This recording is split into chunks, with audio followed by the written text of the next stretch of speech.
Ванчо Кировски во 1993 година ја купил првата кошница со пчели и од тогаш до денес тој постојано ги сели кошниците каде што има нектар. Годинава меѓу победниците на надпреварот Зелени идеи кој го организира организацијата Арно беше издружението Јадра на група пчелари од брегалничкиот регион Меден Исток. Кировски е дел од ова здружение и вели дека е неопходно сите пчелари да применуваат еколошки пристап во пчеларењето. Најважно е да не ги трујат пчелите со хемиски средства кои завршуваат во пчелните производи, вели Кировски.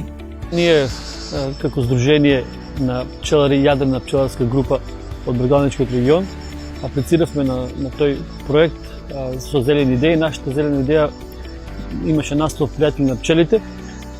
Пријатели на пчелите затоа што знаете во овие времења посебно треба да се води односот и грижата кон пчелите, а не само кон дистрибувањето на пчелите, туку и во самата пчелна заедница. Нашата Зелена идеја баш насочена во самата пчелна заедница, каде што ние употребуваме алтернативни биотехнички методи со кои помагаме на пчелното семејство да не се третира со класични хемиски средства кои можат да лошо влијаат да остават резидуи и резистентност во пчелните производи, резидуи и резистентност на пчелната заедница во борбата со пчелните болести како што е варовата деструктор, односно познат меѓу пчеларите како крлеш.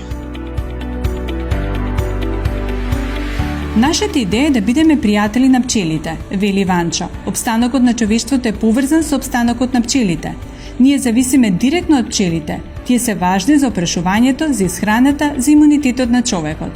Во последно време, пчеларството повторно станува актуелно. Но дали навистина луѓето се интересираат или сакаат само да заработат?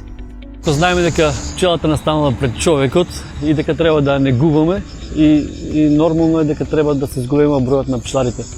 Не треба да се плашиме никој од конкуренција, значи секој треба да произведува здрава храна, секој треба да произведува здрава храна не само во мед и пчелни производи, туку да се произведува и во домашен амбиент, домати, пиперки, се што е можно, јајца и така натаму, затоа што тоа е најсигурна храна.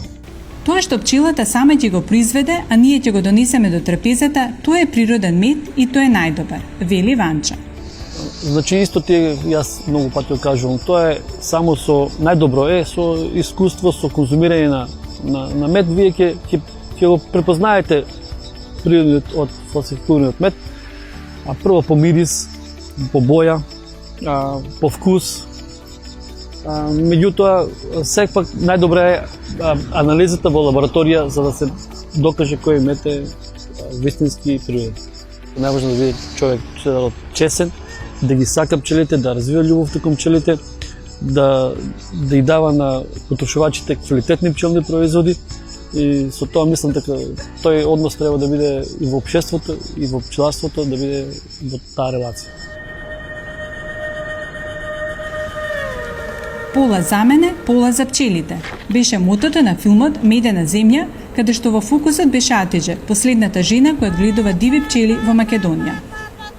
Атидже е амбасадор на пчеларите во Македонија и во светот. И ние треба да бидеме сите благодарни на Атидже и на успехот на филмот Медена земја. Значи, квалитетот на медот на Атидже треба да се борат сите пчелари да го постигнат. А ќе го постигнат со тоа што нема да стават конвенционални средства за борбата против варовата. Значи, ние имаме алтернативни биотехнички методи. Тоа е нешто како органско. Значи, на одржлив начин работиме и медот е со квалитет, баш како природниот мед што доаѓа од кошницата на пчелите и се враќаме назад без да употребаме никакви химикали. Кировски објаснува што значи одржлив развој кај пчелите. Во овие услови, со овие климатски промени, е многу тешко да вие се држите само на принципите кои се успостави на органското производство пред некои 20 години. Значи, вие не можете, ќе ги изгубите пчелите едноставно. Значи, ние одржливост ја бараме кога ќе треба да се стави на храната преку зимо, на пчелата храна преку зимо, на пчелите ние мора да интервенираме. Во спротивно ќе умрат пчелите. Органскиот начин бара да медот го ставите, да ставате мед, само да ги храните со мед, значи во овие услови во овие драстично вариабилни промени на климата, е многу тешко, не само во Македонија, во светот. Пчеларите не може, ако не пчеларат на друг начин. Ванчо Зејко Баланс објаснува која е најголемата закана за македонските пчелари. Значи, ние треба да бидеме во сојуз со овоштарите, со породелците. И да сватат они дека сите зависиме од пчелата. Сите, и вие, и јас, сите зависиме од пчелата. И да не купуват ефтини препарати кои се забранети за третирање на посевите, за третирање на овошките, туку дека употребуваат биолошки средства или средства кои се дозволени во Европската унија и средства кои се за мијаса можеби поскапи од овие класични отрови пестициди што ги употребуваат. И со тоа ќе ги заштитат пчелите, а со тоа и самите ќе се заштитат. Значи сите граѓани ќе бидат заштитени. Значи тоа е едно од несовесноста во третирањето на овие земјоделски култури.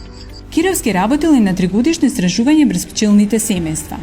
Ние сме благодарни многу на соработката со професорот доктор Александар Узунов. Имавме ние тригодишно испитување, ги употребувавме биотехничките алтернативни методи за борба со крлежот во летниот период, каде што имавме резултати кои имавме ние сите одредено по 10 пчелни семејства, од кои 3 имавме со еден метод со кафес, еден метод со отстранување на легло и имавме пчелни семејства кои на класичен начин пчеларат 90% пчеларите во Македонија, односно ги третираат со флувелинати и пчелните семејства и амитрази.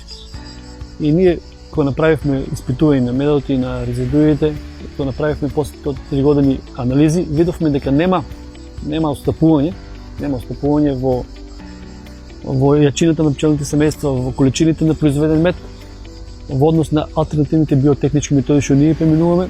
Единствено е тоа што во кај нив има остатоци и резидуи во медот со конвенционалните методи, а со алтернативните методи медот е чист и одговара на органскиот мед.